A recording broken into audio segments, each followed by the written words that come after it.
Welcome back to the We Was Watching podcast. I'm your host, Brandon, I'm your other host, Chanel.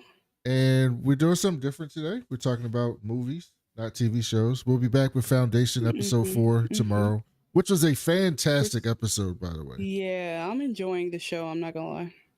But today we're talking about Superman and the Fantastic Four. But before we get into Yes, those movies, if I'm you're so listening to us happy.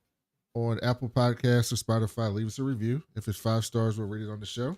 You can also follow us on YouTube and watch us stream live at youtube.com/ at We Was Watching, or just search for the We Was Watching podcast. Hit the subscribe button, like our videos, and hit the notification bell so you can see us go live when we go live, like we're doing now. You can also email the show at We Was Watching podcast at gmail.com. Tell us any theories you have about Foundation or kind of shows you want us to talk about next, and we'll read those on the show. And you can also follow us on social media at We Was Watching on Twitter and Blue Sky. So we end up doing this because Chanel wants to talk about these movies, and I love these movies, but I They're don't. so good. But I didn't know she wanted to talk about it. But now I was pleasantly surprised that she wanted to talk about these movies Why are you doing me like that? because you do your little 1 minute movie reviews, and that's your movie review. But I don't mind doing a longer one. We have such busy schedules. It's hard enough for us to schedule once a week.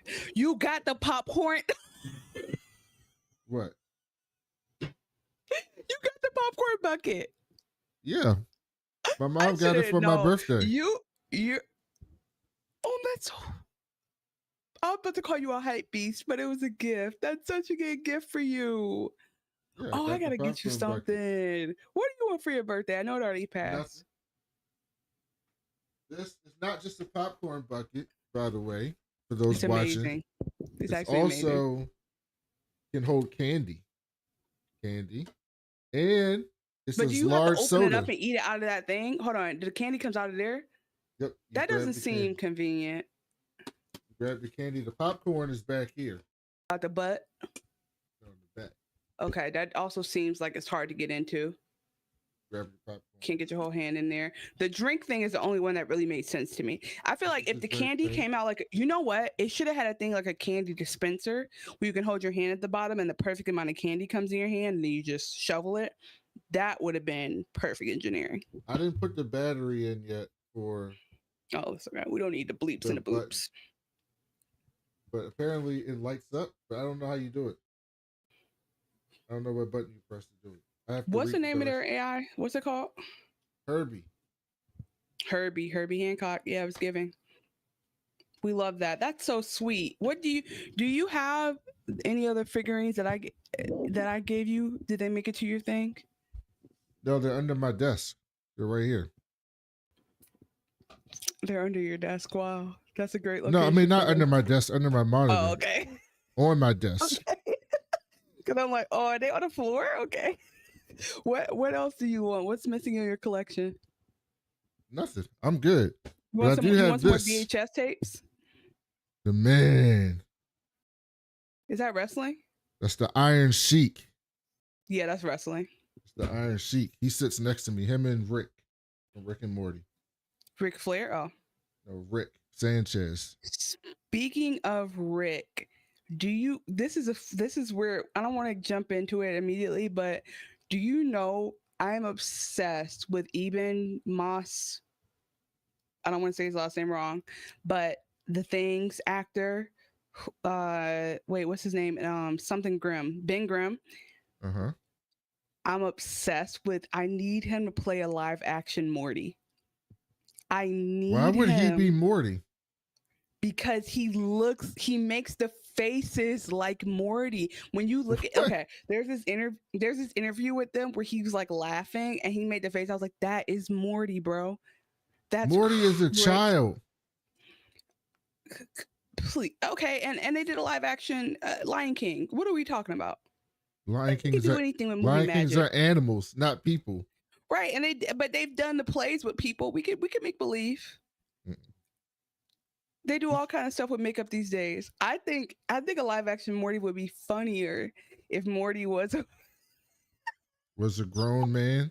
Was a 30 something Jewish man. Yes, I think that actually because for some reason Morty is Jewish. Do you agree on that? Well, you're just doing the Morty being a Jewish name. We don't know that Morty's Right. Jewish. Mortimer is Jewish and he has the hair. Does he? Have they ever talked about him being Jewish? No, but I'm just saying he has a curly fro that like he has the Jesse Eisenberg look. I don't know. Sounds a little racist. Tell me if I'm wrong.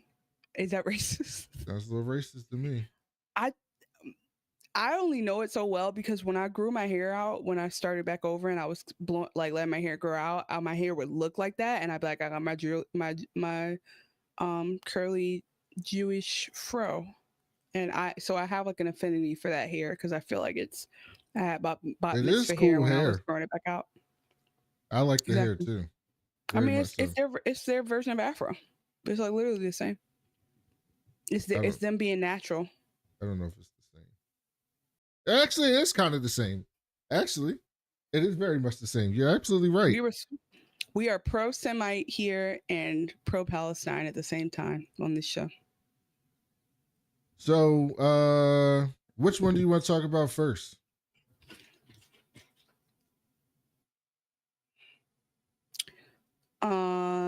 Superman. Okay. So DCU is the new DC universe. The old Snyderverse is done.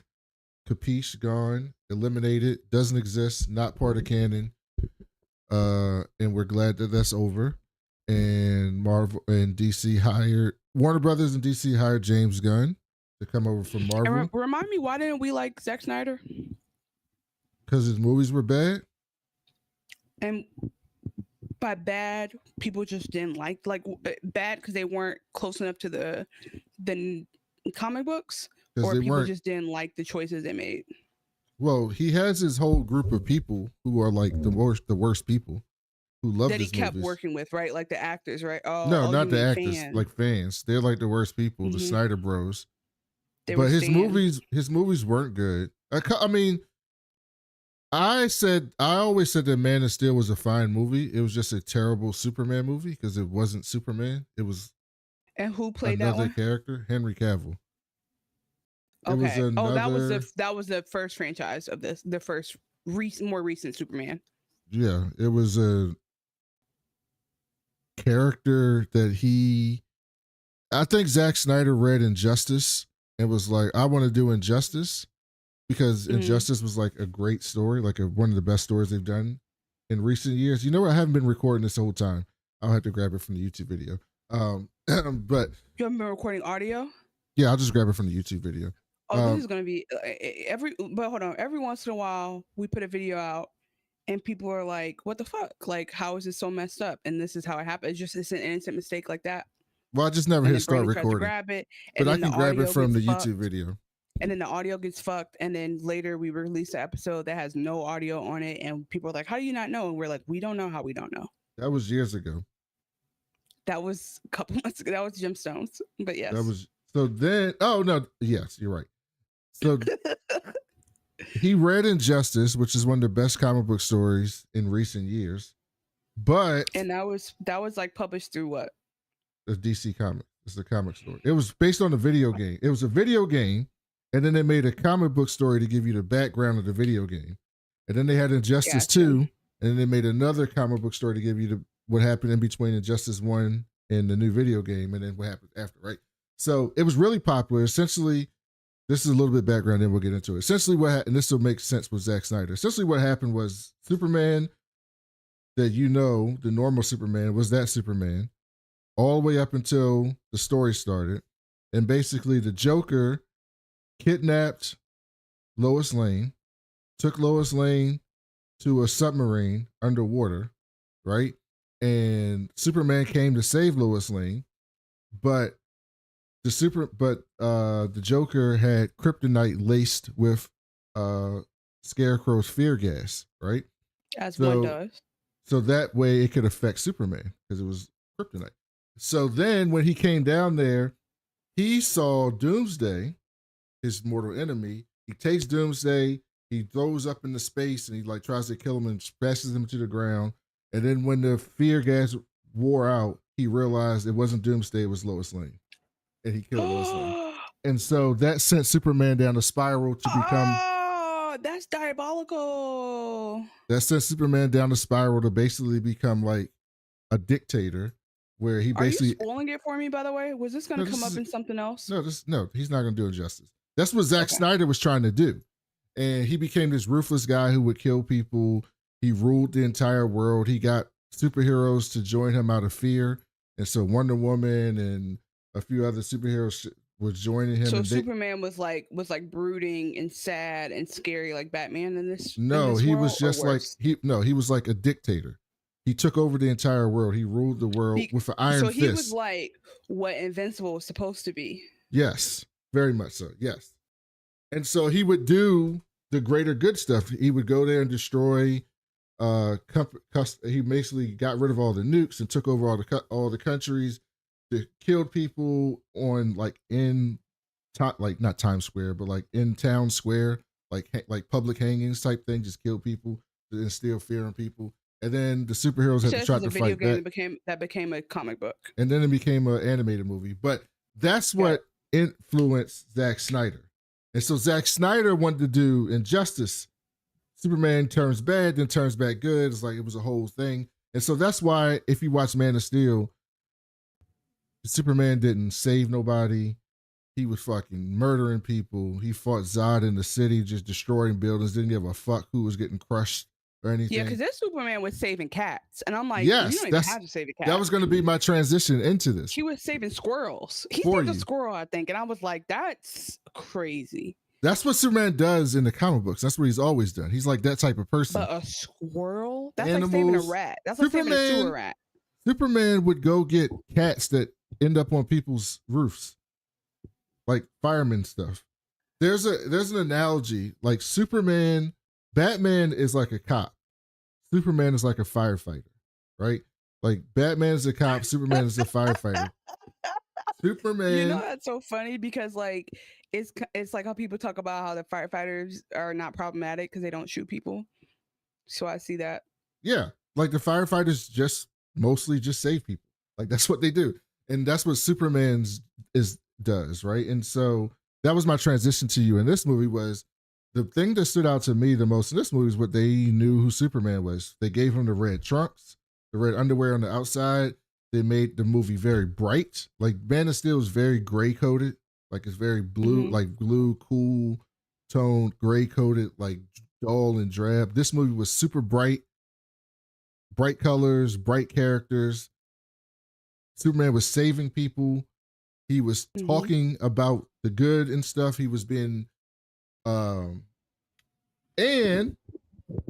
they really embraced the comic books because one of the favorite things of this movie for me was that my favorite scene in this movie, you're never going to guess this, my favorite scene in this entire movie was when Guy Gardner was in the diner. And that was my favorite scene in the movie because it showed me that this movie was embracing comic books. Because he was sitting in the diner. They love a diner. No, not just that. He was sitting in the diner in his full comic book getup, his full suit. Oh, wait, you mean the green guy? The Green Lantern, yes. They would have done, many superhero movies would be like, nobody would wear their superhero suit to go eat dinner at a diner. That's ridiculous. But that's what they do in comic books. Like they do that in comic books. And so they had him. They don't have time to change. Go eat in his fucking Green Lantern suit, which I was like, this is perfect. So that was what I thought. Chanel, what did you think about Superman? It also fit the personality he had. This is why we have to do these sooner because I promise you I almost forgot anything about Superman because of how it's been 2 weeks and my memory is bad. Yeah, no, for me my memory is bad because I've seen like side note, I have continued on my Marvel run. So we're rewatching the classics and just last night I watched Avengers. And I watched the first half of Thor Dark World. So I just got a lot rumbling around up here. But Superman. By the way, Guy Gardner's from Baltimore. Stand up. Yeah, that's why he's an asshole. He is an asshole. there's a correlation there. No, I'm joking. So there, I loved it. I mean, you know, the thing about us is, because I always say this, it's hard for me to say I don't like a movie. It's gonna take a lot for me to not like a movie. I might not like people or choices, but like I know how hard it can be to create something, and I know how hard it can be when like just independently, I've like co-written movies with people, and it's like it just gets complicated.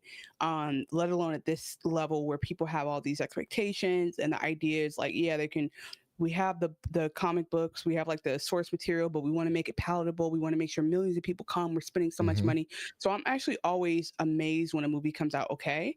And then also it's like you look back on stuff and how it ages. So unrelated but related, like, you know what movie aged so terribly? Like in our minds, we think of it as a classic, but you know what movie going back to is terrible to go back to? You're not New going to be able Jack to guess. City.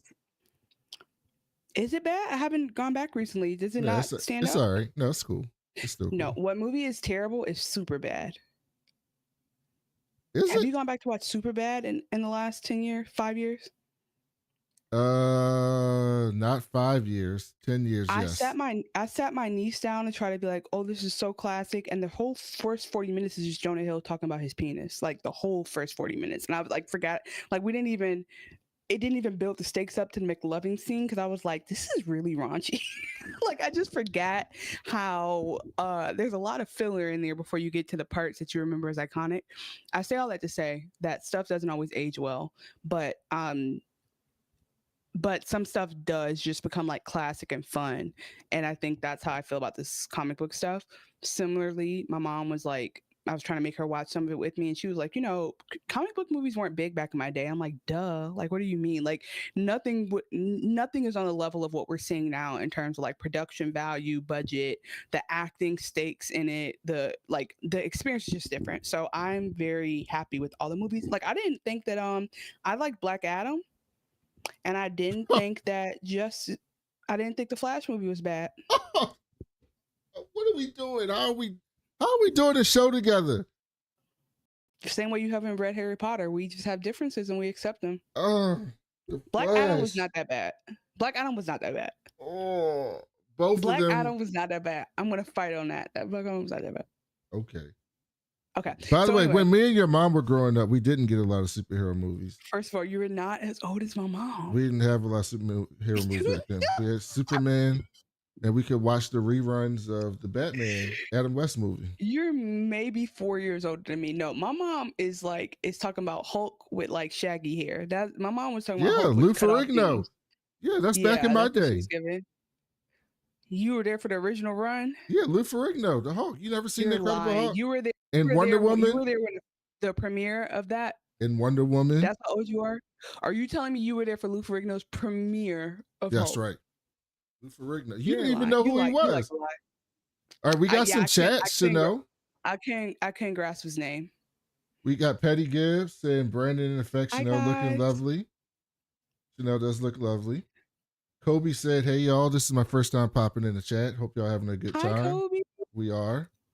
Petty Gibbs says, is it better than Man of Steel? Absolutely, it's better than Man of Steel. 100%. He said he's in Cleveland. Oh, nice. They did. They filmed it at the Cleveland baseball stadium. They had a scene in the stadium, and that was there. So, all right, Chanel, so let me ask you this. Who was your favorite character in Superman? You know who I didn't love? I didn't love Lois. You didn't love the marvelous Mrs. Maisel? Yeah, it takes me a while to click, but I remember that. No, I'm online. Sorry, I heard an intruder. Okay, who I liked was, of course, goddamn Mr. Terrific. He was wonderful. I think that Lex Luthor was a very believable villain. My favorite, Hawk Girl surprised me. I ended up liking her, and then that is right. Really? Oh no, you don't know because you didn't watch because you were too scared to watch the show. I forget. Oh, she on Last of Us? Yeah.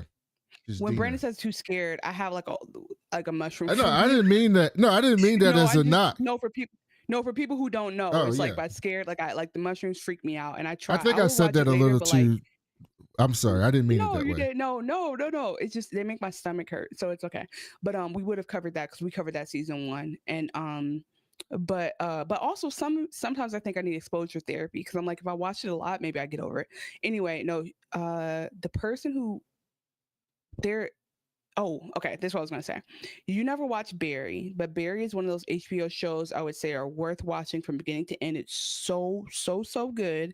And there's this character named NoHo Hank, and I cannot tell you his real name, but he played the character who can imitate Metamorpho. any yes.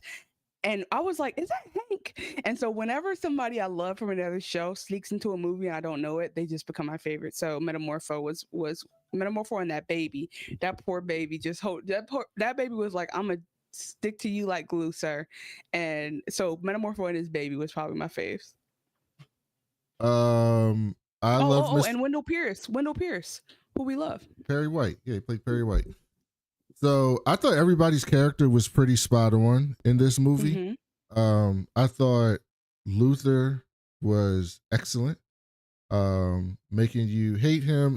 They modernized his character a little bit. Although his portrayal in the Justice League Unlimited series is like classic that everybody loves. He was also black, by the way, in that show.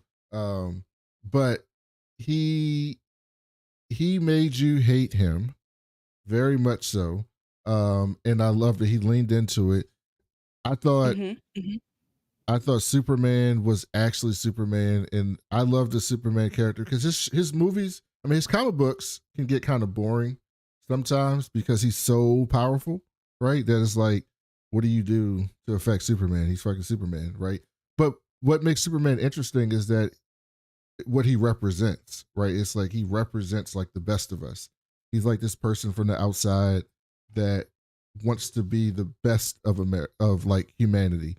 When they talk about like American ideals, like what it's supposed to be, but it's never actually ever been, Superman is supposed to represent like what it's supposed to be. Like the people that come in from the outside and does his job and helps everybody out. It's not what we've ever had, but Superman is representing like what it's supposed to be, and he's supposed to be living up to the ideals. And he does that in this movie. You watch him and it's like, oh, I was muted. Wait, sorry. It's giving Captain America very idealistic, very like everyone matters. Yeah, but Captain America is more military idealism. Yeah. Where Superman is more like everyday person idealism. Like I'm gonna come down to Times Square and help people, and I'll give to them, like that type of a person. But with the craziest powers. And the whole idea of it is like, and everyone is scared of him. Well, Lex Luthor is like, I'm going to make people scared of him because Luthor is kind of Luthor's character is evil, but he's not evil in the sense of like the Joker, where he just wants to destroy everything. He's evil in the sense of like he's a narcissist. He's like, I can solve the problems of the world. I can be the person to deliver these things for people.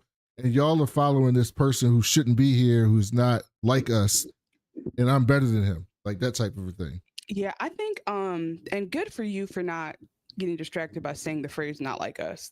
I'm so proud of you because so many people start singing the song. I think this is what the movie was about for me. We talked about this a little bit before, so I'm not going to say it as perfectly as I did, like when we randomly chatted about it when I first saw the movie. But this movie speaks directly to something about like humanity, genocide, which probably if we were monetized, we get bleep for that, and whatever is missing in humanity for the G word to happen and vice versa. And so I think what Lex Luthor's character, why he's so great, he does feel very grounded. Like I think there's always a moment at the end of a movie where I'm like, there's no way the good guy should win this. Like the bad guy was way too far ahead of him. We probably should have lost. And so I always had that moment of disbelief, but he was very grounded. And it makes me think of like how, it didn't do us. I'm going to go left here, but if anyone watches the show, I'm going to bring it back to the middle. But growing up, how they would make us watch like documentaries about racism. Yeah. Oh, you were living it. You were at the Salem. Yeah. You were marching on Salem. I forget. You were there with I'm not that old. But you founded the SNLC. I forgot. But yeah. So when they would be walking, there'd be the guys who like turn the hoses on them, let the dogs, right? Like the just overtly racist people. and then you kind of forgot about the people who were like casually racist or just like didn't do anything about it or like were polite about it because like they didn't want to cause trouble. They didn't go out of their way to be mean, but they also whatever. Like somebody in between that is arguably extremely dangerous because there are people who are helping atrocities happen by not caring or by being so focused on themselves and their ego or their nationality or their classism that like they're perpetuating harm. And so Lex Yes. Luthor is a great example of the type of people that we are experiencing right now who are, and somebody talked about this online and I thought it was great. They were like, you know, no, Trevor Noah says no South Africans will admit they voted for apartheid, right? No Germans will admit their grandpas were Nazis. Like people rewrite history, and it's important in this moment to be aware that like we're seeing people be like that right now in their xenophobia and in their anti-immigrant opinions and in calling ICE on people. Like all of that is what Lex Luthor is doing. So that's why I think I'm always amazed when Marvel says something like makes these movies that DC. take so long to make. I'm always amazed when these movies come out, these superhero movies come out with a message and they take so long to make, but they still are like right on time. And that just shows me that what we're going through has been building for years. Or Or it's is just happened. universal and it's It been just happening. happens all the time. Yeah. Beginning of time, yeah, exactly. Like The at a time when they maybe started these comics, it was in other countries, but it's been yeah. brewing here this whole time. And Luthor is even worse than what you described, or I don't want to say better, but Luthor is also, he's more like, yeah, I think that that's probably not good, like morally. Luthor doesn't like, his morals are clouded, but it's more low. He's more like, I could use this to my advantage, and then what I get from this, I'll do all the good in the world with it. Like that's what he believes. Like he believes that like his way is the only way. In fact, like he became president. Like in the comic books, Lex Luthor became president, and when he was president, he became president. And when he was president, he was like Trump, but if Trump actually thought the stuff he was doing would do good, right? Like Trump obviously is a con man. Luthor is more so like, I am the savior. Like I can do it. You guys follow that alien Superman. Mm-hmm. He's not one of us. He's not human. He could turn on us any day. And when he turned on us, there's nothing any of us could do, right? There's nothing we could do if he has a bad day and he just decides to snap our neck. What could you do? I'm here to protect you from that. This is what, like, that's what Luthor's saying. Cause he truly believes that shit. Yeah, that's so interesting. Because for one, people do truly believe it. Like that's the Klan thinks they're doing good by their people. Yeah. The Klan doesn't get around and be like, hey guys, y'all want to hate today? They get around and be like, y'all want to take care of our kin and brother. Like that's what they're framing it on. But what's crazy about like the Trump example, and I think the way you're explaining is completely right. What's crazy about the Trump example is like, yeah, it's just like he's just so chaotic and fueled by hate. He just wants power, and he also wants to disintegrate, and like he wants to hurt his enemies and lay waste to whoever else. Like it's just a different motivation. But yeah, it is terrifying thinking about how there. I think the only thing we miss with the movies of it all is like he's not wrong in that if Superman wanted to be like terrible man, if he wanted to be tyrant man, he could, right? So he's not wrong about that, I think. And I do think a part of me, if this was real life, I would also be concerned about Batman keeps kryptonite everywhere he goes, in his utility belt, in his bat cave, in case that day happens where Superman goes rogue and he needs to stop him. Yeah, because you're praying that there's enough good in the world, but like even every good person has it. Like Mother Teresa was a con artist, you know what I'm saying? Like there's complicated things in there. So I would not put all my faith in a alien and a literal person from outer space, from another country, another planet, another solar system, galaxy, who have more power and can knock us all like that. So he's not wrong for that, but I think like the allegory is around thinking of people from other countries or other cultures as being dangerous and not trustworthy. And I think like you're right. It's not, you're not wrong at all. It is that because Luthor has some problems with other powered people like in the universe, but it's not the same as his beef with Superman. And his main beef with Superman is that he's not human. He's not one of us. So we can't relate to him. He doesn't think we can. He doesn't think he can relate, which makes him more of a threat to go bad. Right? It's like, Right. you're not American. You don't have our ideals. You might be okay, because even if you listen to that side talk, they'll say things like, I don't have a problem with, the people that come here and work hard. I have a problem with the ones that come here and freeload and do this stuff, right? Like, even those people aren't saying like they're all horrible. It's that they're horrible because they can't relate. They're not assimilating to us, right? And Luther's fear is that Superman can't, because it's like in Marvel, separate worlds. It's like in Marvel, there's people with powers who are popular. The world loves them. And then there's the mutants who the world hates. And the world hates the mutants because they're different. Like, the powered people are normal humans who something happens in their life and they develop powers, right? They get hit by radiation, or they go into space like the Fantastic Four, which we'll get into a little bit, and get solar flares, or, some type of science experiment goes wrong, like the Incredible Hulk, or, whatever. Captain America gets super soldier serum. Like, they're regular people, they're human beings, and then they Homo sapiens, and they get powers. The mutants are Homo superiors. They're like a different race of beings. They're not human. They are born with the mutant X gene, which gives them powers. You and so make me want to go watch the Fox no, X-Men. no, you don't want to watch them because they don't do a good job. Nostalgia. They don't do a good job with that. You don't want to See, watch that. that's when I want to shake and bet money those will still hold up for me. I bet you if I watch them, I'm still going to enjoy them. Not if you actually watched anything good X-Men. Go watch X-Men 97, right? Go watch X-Men 97 and then go watch those movies and you'll say, what am I doing? What do we watch? What are we talking about I am going to tell you that animation is always going to be live action because there's just a different dynamic there. I'm talking about the writing and the characters. I'm saying animation is always better written because there's no limitations. There's no also, there was a show on Fox called The Gifted. What? A lot of people didn't watch it. Came out maybe 4 or 5 years ago. Me? No, it wasn't. It was a Fox show about mutants. And it was really, really well done, surprisingly. It only lasted 2 seasons, but it was really well done. The Gift is really good. But so a couple more things before we get into the Fantastic Four. So you talked about, Chanel, that you liked Mr. Terrific. I don't think had ever heard of Mr. Terrific before this movie. So no, and I hadn't seen this version of Green Lantern either. So that was fun. Yeah, so you've probably seen Hal Jordan, who Ryan Reynolds was. That's the original. I never watched that one, but I'm aware of him. Well, the first Green Lantern was Alan Scott way back when. Yeah, back in the day, back in the day, yeah. He didn't actually have Green Lantern powers. He had like green fire, and he want to know what his weakness was? Wood.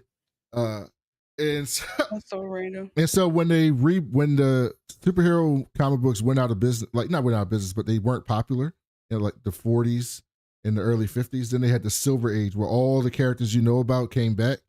They brought the Green Lantern stories back with Hal Jordan. And then they made Alan Scott on a second Earth, and then they made him gay, which is actually pretty cool. The new version of Alan Scott. So Hal Jordan's like the main Green Lantern. Then there's John Stewart, right? The Black Green Lantern, architect. Those two are going to be in the new Lantern series, which is in this universe. Guy Gardner will be in it too, but it's going to mainly follow Hal and John. Then there's Guy, who was the third Green Lantern on Earth, who is this angry dude from Baltimore, who ended up becoming a Red Lantern at one point. And that's news to me. And then there's other Green Lanterns of Earth now. The lanterns powers are fueled by the emotional spectrum. Okay, so in order to become a lantern, no, green is willpower. So in order to become a Green Lantern, you have to have great will. You have to show that you have great will to overcome stuff, right? The emotional spectrum. So there's willpower, which is green, yellow, which is their mortal enemy, which is Sinestro, the bad guy. That's fear. They're motivated by fear. If you can instill fear in people, and the rings find you. This is all sub stuff, but the rings find you. They come and one lantern dies, their ring leaves them, and they go through the universe to find another person who fits that emotional spectrum. Then they have love, which is like pink. I forget what they call them. Not indigo. They call them star sapphire. Then there's red, which is like based on anger and being meat. Like if you're really angry, That's and me. be the red That's lantern. mine. Then there's blue lanterns, which are fueled by hope, and like they help increase the power of the green lanterns. They're hope. Which one would you be? I'd be hope. You know me. Then there's the I'd be orange red. lanterns, who are avarice formed by greed, and there's only one of them.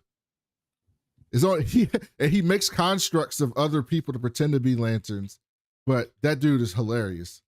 Interesting. There's only one orange lantern. Thank you for the lantern lore. Yeah. I think And then there's compassion, which is the indigo.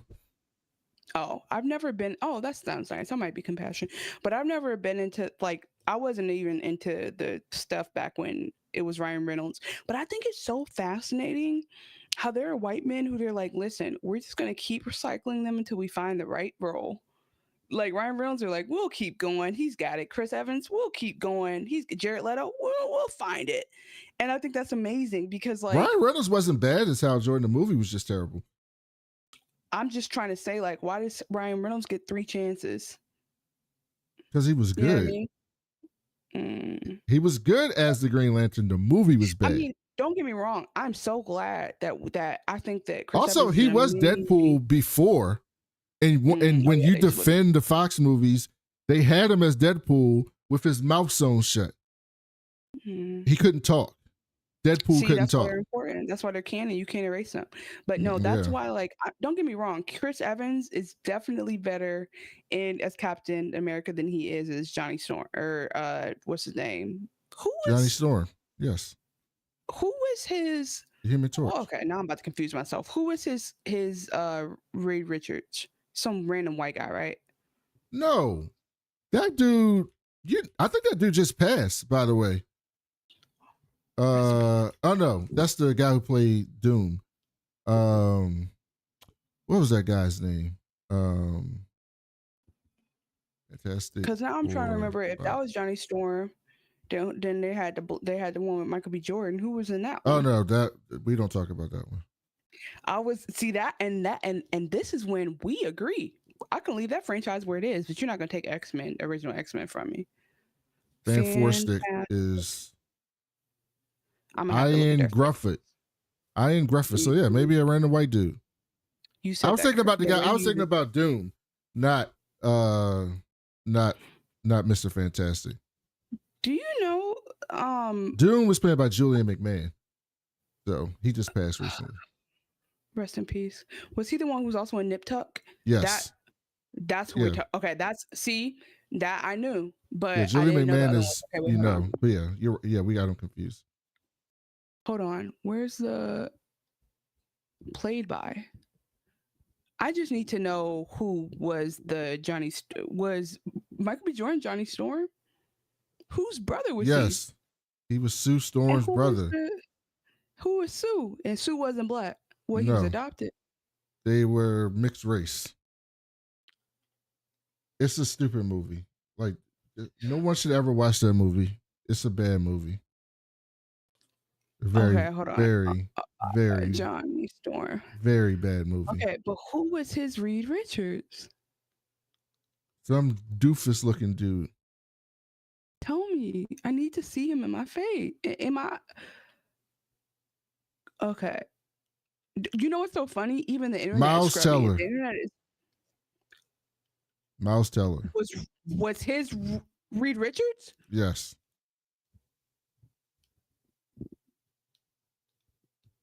It's a bad movie. Wait. Okay, you just confirmed. It's a bad movie. Everything in Hollywood is fixed because Miles Teller is amazing, but I wouldn't have given a fuck about that. Like, they were trying. You can see who was it? Was the girl Jessica Alba or one of the Jessica? No, she was Kate Mara. Wait, hold on. Now you're freaking me out. Who's the thing in theirs? Jamie Bell.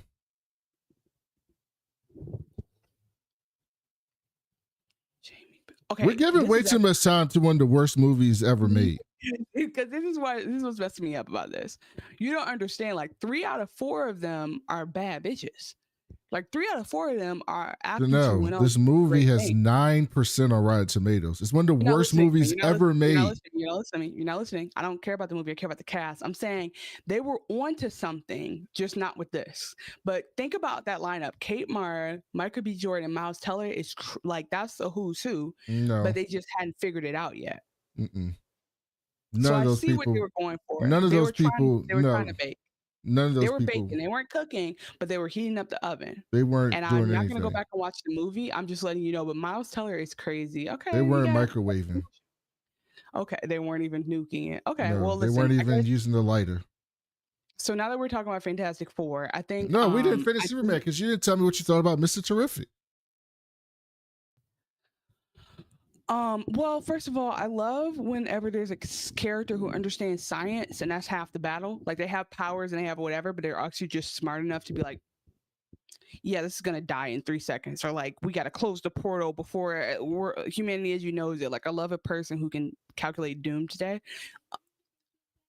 Um, but I do appreciate. I liked him just for his attitude and his biker jacket. Yes, his fair plays biker jacket. So Mr. Terrific has 14 PhDs. By the way, he's a fucking genius. Which they made a good way of showing that. Because I was like, okay, they have to show that like he's so much smarter than everybody else, and I think they did a good job of showing that. He was also like a decathlete, so he's like crazy athletic, which is why he was doing those flips and shit in that fight Yeah, with just for no Lois. reason. Yeah, for no reason. And he became a superhero after his wife and unborn child died in a car crash. So pretty tragic stuff with Mr. Terrific. But no, if you guys don't know too much about Mr. Terrific, watch the movie. He's one of the best parts about the movie. Eddie Gathecki, who played Darwin in the shitty X-Men movies, who needed revenge. He got his revenge by being a good character for once. He also plays on For All Mankind, which is an Apple TV show, which I really enjoy. But Mr. Terrific is one of the best parts of the movies. He basically keeps everything together. He connects the corporate superhero team with Superman and kind of brings them together in a way that made it the whole end of the movie happen. Before we go to Fantastic Four, I will say this: the story of this movie was kind of convoluted unnecessarily. It was a little bit drawn out. I think they could have made it a little bit tighter. I think the movie could have been longer, but the story could have been tighter. It just kind of spread in ways that it didn't have to spread. They tried to introduce a lot. They did a lot of world building in this movie, which they had to do because he's starting a new universe, James Gunn. In Superman? Oh yeah. I So mean, yeah, a I new think I told universe, yeah. you when I was talking about it, I felt like I missed a prequel because they just kind of started in the middle, but they explained it just fine. But like they did start it as if like, hey guys, and you're right. Like they don't have to explain who the fuck Superman is every time, right? But they did. Mm-hmm. Oh, we got a new.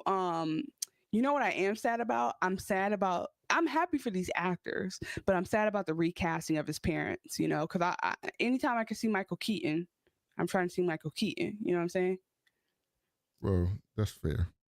And we set up the rest of the universe. So what we have coming next before we switch over to Fantastic Four, we have Peacemaker, which is in his universe, Guy Gardner and Hawk Girl. And Peacemaker had his what's it called? Cameo. When you show up.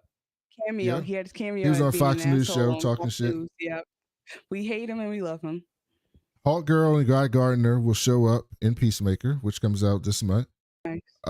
Then we have a series with Viola Davis called Waller, which is going to be on HBO, following Amanda Waller's terrible ass. Who's like, yeah, she's always the one like killing the Suicide Squads.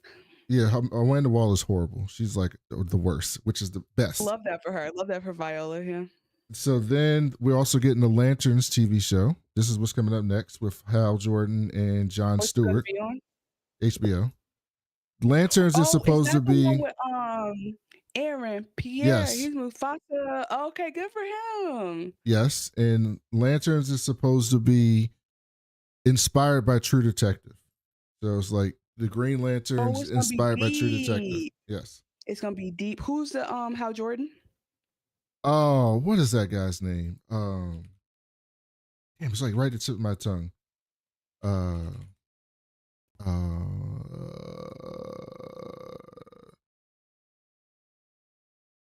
Kyle Chandler. I forgot Kyle Huh. Chandler and Aaron Pierre. And so then Yeah. the next movie that we're getting is Supergirl, Woman of Tomorrow. And that's based off a book by Tom King called Supergirl, Woman of Oh, Tomorrow. Kyle Chandler. Oh, I love him.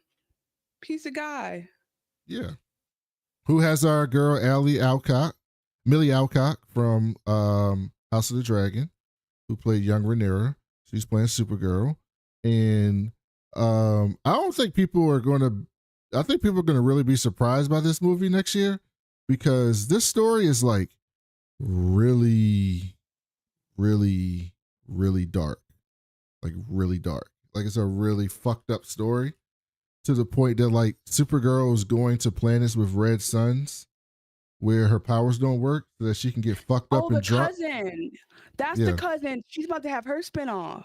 Yeah, that's the next movie. Supergirl Woman of Yeah, they Tomorrow. bring her in at the end, and that's why I was like, did I miss a prequel? Because she came in like we supposed to know. You made me forget my favorite. You didn't make me forget. My favorite character was Crypto by far. Okay, you That love badass crypto. dog. That untrained ass dog made me miss our dog that we had that never got trained right. And I loved that he was just always nipping at people, but he came through when you needed him.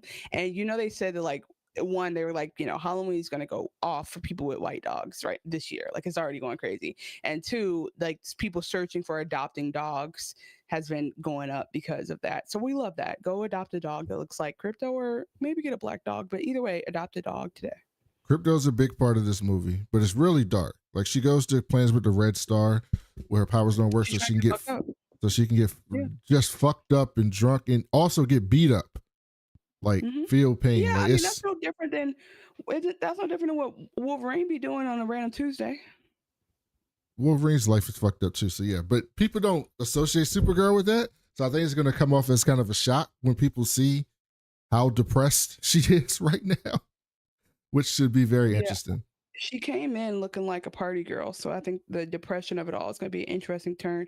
By the way, I did want to mention I was talking before about how like Lex Luthor is scared of Superman being like what Invincible's supposed to be, but I realized we don't even need to go that far for an example because we literally have Homelander. I don't know how I forgot about Homelander, but yeah, like, but and what's interesting about The Boys, which is another show we cover on this show, is that there is no Lex Luthor. There is no person I can think of who's like ahead of the game enough to think through that. And that would be more interesting to see a that would be interesting to me to see a Lex Luthor in opposition to a Homelander. Like somebody who actually is like, hey guys, he's dangerous, but has the power and the wherewithal to be ahead of the game. Yeah, Like it's we are at actually scared times for Lex Lex Luthor. Luthor has fought against the other villains in the DC universe, and then other times, like the Legion of Doom, he's like the leader of the other villains in the DC universe. Yeah, So no, it no, changes. I'm not even talking about him. I'm saying in general, it would be interesting if Homelander had a foil that actually was ahead. Because, like, with Lex Luthor, you're frustrated that he's ahead of things because you're like, he's doing the wrong thing. He wants profit. Because the whole point of the thing at the end of the day, spoiler alert, is that he's trying to get a part of this country. And again, we talked about it before. So, repeating for people who already heard it, but it's a very clear, I think, allusion to the idea of like, it's wrong to kill people, whether or not you want to say it's to take back land or own land or get your birthright or whatever. It's wrong, and to just like plow down people that are brown and deny them food is inherently wrong. It's wrong. It's like it violates all the treaties of war. It's not okay. So that's the stance the movie is taking. And so Lex Luthor ultimately, whether he talks about Superman being dangerous or not, is actually saying, hey, I can say all this, but at the end of the day, I'm going to profit so much from this drama that I'm creating and this turmoil. And that's really what it is about at the end of the day, is that I'm going to get rich and have a legacy behind me while I ruin this man's life. So, or this being's life. So that's like kind of the whole thing behind it. And so you don't ever want to actually cheer for Lex Luthor. You want him to get his ass kicked at the end. You want him to lose. I would just be interested in a Lex Luthor who's ahead of a Homelander. And you get to actually feel like Homelander's gonna get his ass cut. Because the whole thing with Homelander is he's inevitable. You know what I'm saying? So that was just what it made me think of. It's like, wow, if only Homelander had a Lex Luthor that was like reputable. So then we get Just to the next 2 weeks later, we get the Fantastic Four. And this is a reboot. The previous Fantastic Four was not in the MCU. It was when Fox still had the rights to the Fantastic Four along with the X-Men. And they made those shitty movies. And so now when Disney bought 21st Century Fox, they got the rights to their characters back. And they decided we're going to do Fantastic Four movie the right way. And so they did it. And I thought that this movie was better than Superman as a film. it was so good. I thought the character development was good. I thought the story was excellent. CG was a little bit off, particularly for the Thing. It didn't look very good for him. But the other stuff looked good because they used practical effects. Galactus wasn't a cloud this time, by the way. If you watch the Rise of the Silver Surfer, Galactus is a cloud, like a literal cloud. And so they actually did practical effects this time. We had Shala Ball as the Silver Surfer instead of Norrin Radd. But they gave her basically the same story as Norrin Radd, so it worked out the exact same way as that. So Chanel, what did you think about the Fantastic Four? Well, actually, I had a transition in mind. Can I do it? Yeah, you do whatever you want. So I think what's funny is when you listen to like saw the promo for Superman, almost every man besides probably Wendell Pierce, which actually I would want to see Wendell Pierce do this. Almost every man in Superman auditioned for Superman, the titular role. And so like what's his name who played Lex Luthor? Love him, can't think of his name right now. What's his name? Gideon, who played Jimmy Olsen, also audition for Superman. And so they're doing these no, Gideon, I know, but I don't know I can't think of his real name, but like so they all these there's a lot of like behind the scenes promo. Like there's one where Lex Luthor and Batman, again, Superman, the actual actors, cannot tell you anyone's name right now, are giving each other lie detector tests. And the one who played Superman is like, tell the truth. Was there ever moments when I was acting and you were like, I could have did better than him? And they actually talked about how he was like, even if I had that thought, you played Superman so well, blah, blah, blah. So like they were friends. It was all friendly. I think that's so interesting because everyone's like, you're in your role. You're like, yeah, I guess I wouldn't have been Superman. They're right. But you're able to watch Superman do his thing and feel and understand that you're a part of that. I wonder how Miles Teller and Michael B. Jordan feel when they go to see this Fantastic Four and are just like, so y'all just gonna erase us? Like, they're probably so hurt because, like, in their mind, they rebooted the franchise. They was gonna have 4 more movies, and now, well, okay, you know who's actually hurt is damn Jamie Bell, who nobody even knew that was his name. There's no way possible when they filmed that movie that they thought it was good. Well, my point is to say that, but back then, I don't think storytelling just wasn't what it is now. But because I think what I'm amazed by with the MCU, now that we're talking about that, is that the breadth of the storytelling is actually kind of crazy, and the threading throughout everything, and then like the depth of the relationships and the stories being told. That is one thing I actually appreciate in what you can see, like the weaving in of all these backstories and all these different narratives, is that like there's a couple of important themes being spoken about that I think is really impressive to me across like 12,000 million movies and shows. But yeah, so that's how I want to transition, because I feel like it's so amazing to see these franchises be rebooted in the ways that they are and with so much quality. So there's been a lot of Pedro Pascal fatigue. How do you feel about that? Fatigue where? People are tired of him. People seem to be tired of Pedro. Haters are tired of Pedro Pascal. Oh, the haters. Okay. There's no woman who's tired of Pedro Pascal. Oh. That's like getting tired of your husband. Okay. I didn't know you felt that way about Pedro. Pedro's amazing. First of all, Pedro's a sweetheart.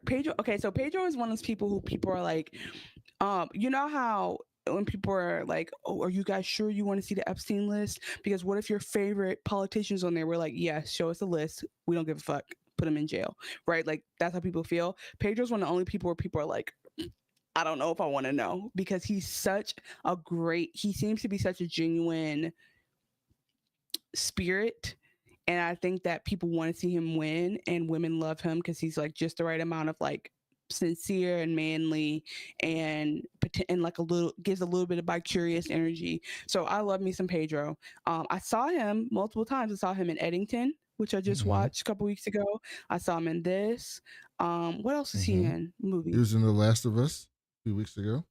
What movie? There's a movie out. I swear there's a third movie with him in it, or it will be coming.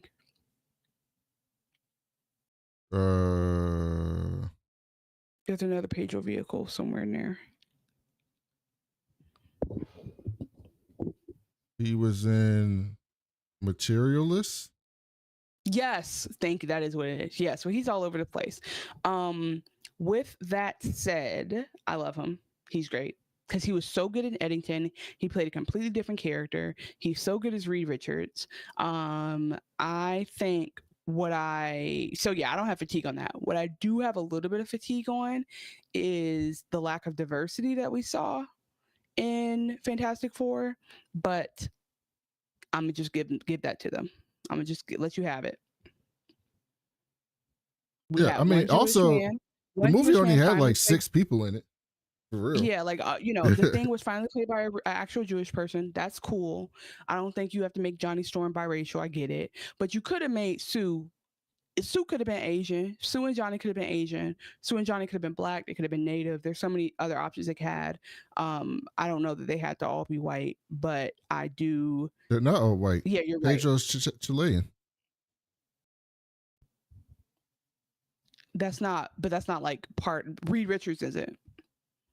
No, Reed Richards is also. I would have argued before this that Reed Richards has to be white, because that was one of my biggest gripes with this movie, is that Reed Richards is trash.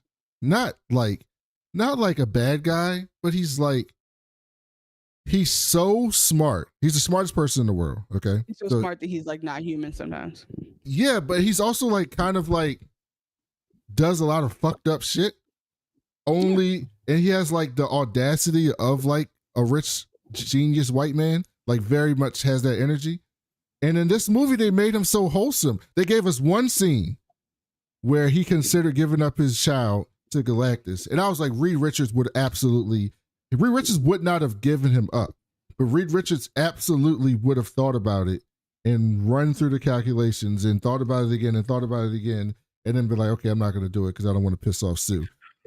No, I mean, that's kind of what they achieved. I think they did it without him coming off as like a total asshole, which to be fair, I do think we're not doing a service to people on the spectrum by making them giggly and lovable. Like, the truth is, some of it does come off way too black and white, and that's just a part of living with it. Like, I think that people still don't know how to really manage autism that shows up differently than like, I think people understand nonverbal autism, or people who like just aren't able to interact in a certain way.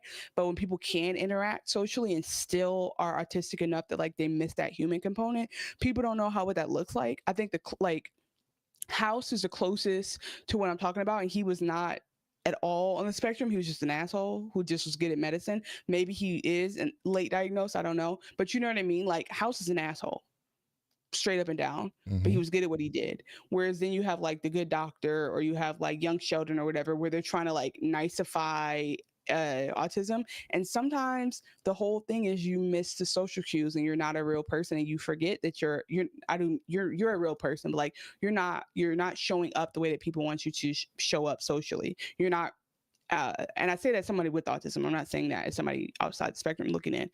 So I do think that I'm okay with seeing a little bit more like, are you sure we shouldn't give the baby up? Like, because it makes sense. Like, let's do the calculus. Like, it makes sense. Or if somebody would be like, hey, I know this is crazy to say, but like, that's one white baby. You know that, right? Like, for all the babies. Reed would never give Franklin up, but he would. It wouldn't be like, oh, I didn't even think about this. No, he would have thought about it like immediately. But we're going to see the terrible shit coming, because we got Doomsday and Secret Wars coming. And if they do what I think, so my favorite book, one of my favorite books in the history of comic books, is this storyline called Time Runs Out, right? It started with Fantastic. It was written by this guy called Time Runs Out. And it was started by this guy named Jonathan Hickman, who wrote the Fantastic Four. And then he wrote this story called Avengers and New Avengers, right? Which we saw the New Avengers and Thunderbolts. So there was Avengers and New Avengers, two different Avengers groups kind of bickering with each Avengers and other. Avengers with D. And then it went into a book called Secret Wars, which we're getting Avengers Secret Wars in 2 years. So I think that's what we're leading to. And in that book, in that process, this is not spoiling Secret Wars because we already know what's happening. We saw this in Doctor Strange. They had these things called. I don't know nothing. No, you saw Doctor Strange, right? Yeah. What about him? You saw the last Doctor Strange movie, Multiverse of Madness, right? Yeah. Okay. So in Doctor Strange, they said that we're having incursions, right? Remember at the end of the movie, we're having incursions. Yeah. Flatten all the timelines back to one, right? So incursions are when two Earths, like the multiverse, collide with each other, right? And it destroys everything. And then in the comic books, that's what was happening. All the Earths were colliding with each other and destroying each other. And so on our Earth, the main Marvel universe, they had a group called the Illuminati. And it was Reed Richards and Iron Man, Tony Stark, and Xavier, and Namor, Black Panther, Doctor Strange, and Captain America. They ended up kicking Captain America out the Illuminati because they said he was too moral.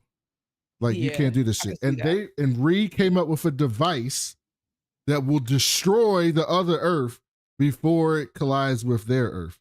And they just went out there and started destroying total universes, billions of people. Boom, boom, boom, boom, boom.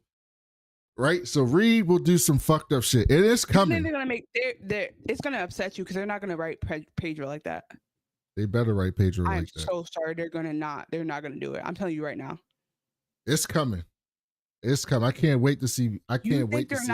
You think they're not gonna change it to? You think they're gonna let Pedro be a planet annihilator? That's right. He's gonna do it because he has to. He has no other choice. Well, he has to do it ahead of time. Oh, because it's like pick one instead of both of them just dying. Yes. And so the other worlds people start to do that stuff too. It's a whole crazy. It's a great story. It's like a fantastic story of what happens, and it ends up coming down to like, I'm not going to spoil it for you. Yeah, don't spoil it. I'm not going to spoil it for you. But you've already told me more than I was ever aware of. So yes, let's stop there. It ends up happening. It ends up leading to an event called Secret Wars, which is what they named the second Avengers movie. So we have Avengers Doomsday, which is coming up next, which we got a hint to at the end of the Fantastic Four movie. And then after Doomsday is Secret Wars. The very next year. Kind of like they did Infinity War and Endgame 1 year apart. They're doing the same thing with Doomsday and Secret Wars. They need to, because I need it now. I need it right now. But we're entering a new phase. We're not yet. Weren't we in a phase that was not written? Or are we're still in canon, it sounds like. No, we just started. Fantastic Four was the first movie in the new phase. Phase 7, I think. New phase exists, or new phase exists in comic books, or no? What do you mean? Does a new phase exist in comic books, or is this being written in real time? No, they're adapting a story that already happened in the comic book. Why did I think phase 5 was like new? No, none of this is new. Okay. But nobody's story. I'm pretty sure, and I don't have any inside information except I know what happened in Secret Wars. But I'm pretty sure that after Secret Wars, we're going. I mean, actually, this is not even a spoiler because Kevin Feige came out and said it publicly during the promotion of Fantastic Four.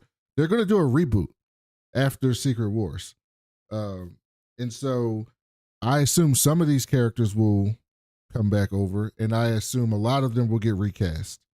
So we'll get a lot of the original characters that we remember from Marvel recast as new actors, is my guess. Well, we need to see I need to see my boy. I need them to make up an excuse for a Gambit movie. Well, they had a Gambit movie and it never came out. Yeah, I need them to make up an excuse for it in this day and age. Why? With that terrible accent? You want to hear that? Yes. Yeah. That Gambit movie was supposed to come out for a very long time, and Fox never put that shit out. The time that wouldn't have been it would have been a Hal Jordan situation. Now the streets are ready. Streets need that Gambit movie. I think the streets have passed. I think Gambit will be in the X-Men movie. And then I think people are going to lose it for Gambit and want more Gambit. I don't think it'll be Channing Tatum. I'm pretty sure it won't be Channing Tatum. What do you mean? I doubt seriously they will cast Channing Tatum as Gambit. What do you mean? Why would you say that? What do you mean? Why would I say that? Because he's the best Gambit. I don't get what you're saying. Why is he the best Gambit? He's the only Gambit you know. Exactly. Gambit in X-Men 97 is much better than that Gambit we saw in Deadpool and Wolverine. Yeah, that Gambit is way too authentic. We need what we have. What we have is good enough. We got Gambit. You want to make fun of the stuff that I love.